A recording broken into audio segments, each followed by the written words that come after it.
case you just tuned in, this is Crispin 360, and today we're going to be talking about solo traveling, how you can actually enjoy or experience traveling on yourself, by yourself, with you yourself alone. Oh, I love this English.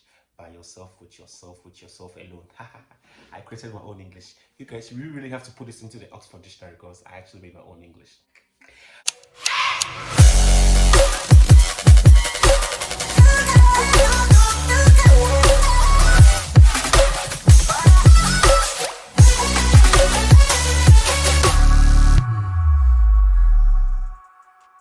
Alright guys, how you guys doing? I hope you guys are doing good. So I actually discovered a new thing about my life, like traveling solo, and trust me, like I'm so obsessed with it these days. Like I really wish I had known about these things like a few years ago. I wouldn't have been traveling with a lot of people all the time because why am I saying this? Look, don't get me wrong, okay? I love traveling with people. In fact, I'm a very extremely extrovert guy. I like people and all that. I like to party and all that. I'm a party person. It is not even a secret actually, So but however, I discovered this new side of me that I love to travel on my own because when I get to travel on my own, I get to do things that I don't have to explain myself why I'm doing this, why I want to go there, it's peace of mind, you understand? Because you're traveling on your own budget, on your own time, and your own pace. Like you don't have to please anybody or like do what makes you happy. So let's just start by saying this. Actually, I've been traveling a lot, obviously. I mean, those who know me know that I love to travel. When I have the time and I have the money, I want to travel, to explore actually.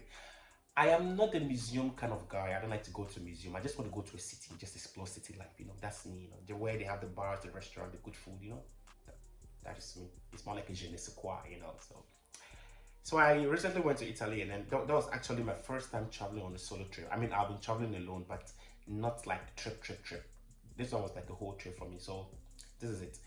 I used to think that okay, since I travel with my friends and I pack these things and pack these things, then I should be fine, right? But no.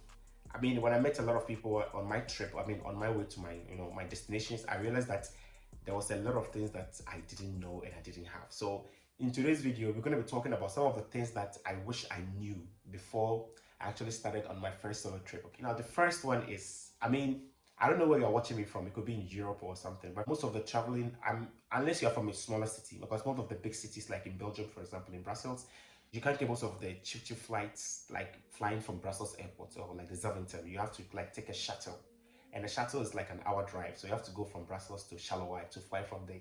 I didn't know this. On my ticket, it says Brussels airport, and in my mind, I thought the Brussels airport was the one that I know. No, but it wasn't so. So please make sure that you check where your airport is, because sometimes when a country is so big and you have so many airports, you might end up thinking that is the airport you're going to. Meanwhile, that is even not even the airport you're going to. So please make sure you check your airport and you know where you go. Second one is, of course, getting my bank to have what's it called, like a roomie. I didn't do this also. So my bank, when I go to my destination, Italy, that was the time that I was emailing them for them to actually make my account accessible whole one, because I didn't have a I didn't have a master like a Visa card. It was just using the Belgium difficult. Belgium has just local bank contacts. It's more like a debit card that is only used, I think, in Belgium and maybe in a few countries. So it wasn't like international, And in Belgium, when you open an account in Belgium, you don't get like normally where we in Africa when you open an account, you get a Visa card that can use all over the world. Here it's not like that. They give you bank contacts, and you only qualify for a Visa card or a MasterCard, or when you have, I don't know, a certain, I don't know, So it's very a little bit complicated. I can't even explain it. So actually what I did was that I actually had a Visa from another bank, So I had a debit card which I can actually transfer money from my Belgium account into my card, so I can shop and do my stuff, and then chill, So yes, so I didn't do this, and it took me like 3 days before. Luckily, I had some cash on me, so I actually depended or relied on the cash that I had at that time. So for the first 3 days, I was just being on the budget because I was like, my God, I don't want to run out of cash. So after the bank actually approved me, and then they actually make it what's called accessible, that I can now use my card. So that is the number 2.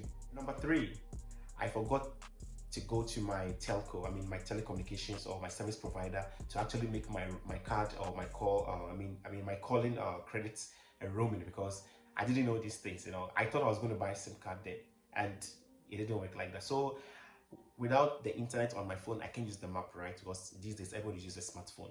So I ended up not going to a lot of places because I didn't have internet on my phone, and sometimes you go to a country, not everybody speaks English, and you explain to them, it'll be like, go and buy the map. And I'm not very good at maps actually, because I can hold them like, when you travel, they give you that paper kind of, there for you to, explore, and they see what you're going to. I'm not very good in those things. I like to use the internet. It's easier for me on the internet. So I didn't have a data, and I didn't know what to do. And I thought I'll just barge into any shop and buy a SIM card. But trust me, it entails a lot. I didn't even have my passport on me. I left my passport in my hostel. So yes, because I didn't have my roaming SIM card with me, I couldn't go to a lot of places, and time was going because I was limited. I was just doing like 3 days in the city and 3 days in different cities. So that is tip number 3. Always make sure that your SIM card is roaming, because if it's not roaming, it's going to be a problem for you. Because I ended up buying SIM card in the country, and it was very expensive for me. It was very, very pricey. So, and I don't want to do that again. So I learned my lesson, number 3. And number 4, why didn't you guys tell me that hostel is the best place to live when you travel? Somebody might be like, I don't like hostel. It's like a dormitory in the high school. You have to share with people. But trust me, if you know the kind of person that I am, I'm not very antisocial. I'm a very sociable person, and I wanted to meet a lot of people. So I was like, you know what? Let me just try hostel. Before I even did this, I actually went on YouTube to check some reviews about staying in a hostel. And of course, some of them will give you the review, the bad review. Some of them will give you the good review. It's like you have to choose actually. So I ended up with just nice place. Then I'm like, that was the first time I ever stayed in a hostel. I actually stayed in a hostel when I was in Egypt, but that one it was like more of what's it called? A family trip or something, like a school trip, so it was different. But this one I went on my own, so I went into this hostel, and trust me, the hostel was very nice.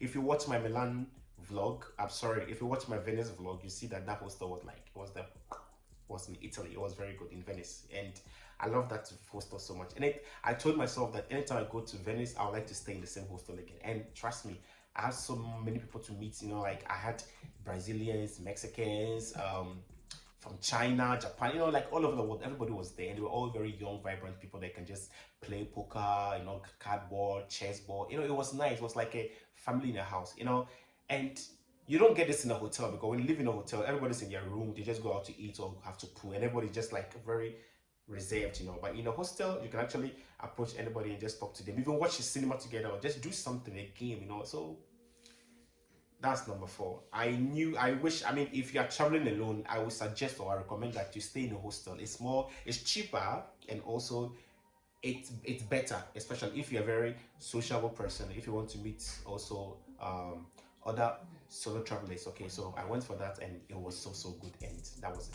And then when you're traveling on a solo trip, please make sure that you don't eat from the fancy restaurant. Try and eat from the street, the local food. Now it tastes so good, because that is what you want to feel and experience when you travel. I don't think you want to have a frozen pizza or like a 3 days or exactly frozen pasta. Hey, listen, that's what I do. If you work in a restaurant, this is very common. Most of them, I worked in a restaurant before, I know what I'm talking about. Most of the food are not actually fresh. They're just microwaved back to you on the table. So look into all these things. But when you go into local food, I'm not saying the local foods are not pre-cooked or whatever, but you have a little feel of the authentic, the classic cuisines that you have to eat. So I experienced a lot of things in Italy.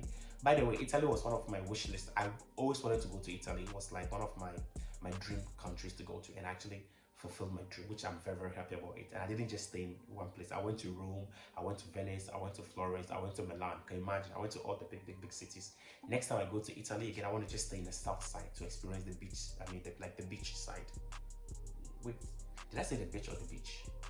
The beach, not the beach, So yeah, that's it. And in all fairness, it was very good, and I didn't actually.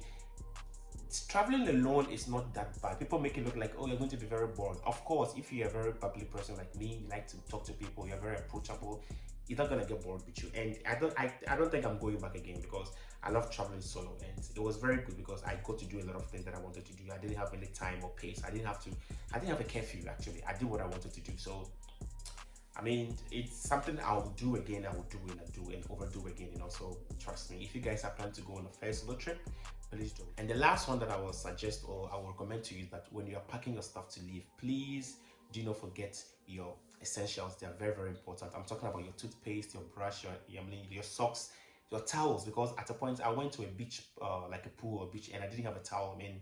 They asked me if I want to rent or have to go and buy a new towel, which I think is an extra cost, which I didn't put into my budget. So please, when you're traveling, try to get at least 2 towels in your bag, because you don't know where you're going to. Unless you know where you're going to, there are going to be some hostels provide you with towels. Actually, my hostel gave me a towel, but what I'm trying to say is that some hostels don't provide towels. And if you are not willing to spend extra money, I don't think you should, what do you call it? You should go into a hostel unless you have your own towels. But of course, if you want to spend money, why not? You can rent from there. They are not expensive anyways, but just for your own, expenses, try and get 1 or 2 towels in your bag. So I wish I had known all these things. I wouldn't have made the first mistake in my solo trip. But trust me, I've learned my lesson and I'm keeping up to my lesson. Before I end this vlog, I have a last one I will talk about. Have you heard about couch surfing before? Oh my god, you guys really have to check couch surfing. Like, there's a lot of people who are willing to host people on couch surfing for free, maybe for 2 nights or 3 nights, maximum 4 nights. I know people who have even host people for a week in their homes. So you can also check on couch surfing. You can meet a lot of various or other travelers also looking to meet other people to hang out and chill and drink and have fun, because I'm a member on there since 2016, and trust me, I've met a lot of good people on couch surfing. When I say couch surfing, you can actually couch surfing instead of living in a hostel. So it's the same thing, because when they couch surfing, you have to meet a lot of people and then talk to them. So I will leave this link also in my link. Always go down and download it. It's very good couch surfing. I think you pay €1 for the whole year or something like that. It's very cheap. So you meet a lot of interesting people. So, and people who are also into the same mutual interest like you. People who like to go to the beach, parking, nudism, all those things. You can always go there and then just nature and all that, connect, network, and you don't know. So these are my tips for first-time solo travelers, and I hope I'm actually getting someone to be on their toes and start packing all these things, because hey, life is too short and you really have to travel and take pictures and show the world that yes, you've experienced some beautiful cities and magical places. So what are you waiting for? Don't let this deter you from traveling. Travel is very beautiful, and I always say, if you have the money and you have the resources, why not travel and experience and explore? I love you guys, and until the next episode of Christmas 360, I have to sign out and I say I love you guys and bye.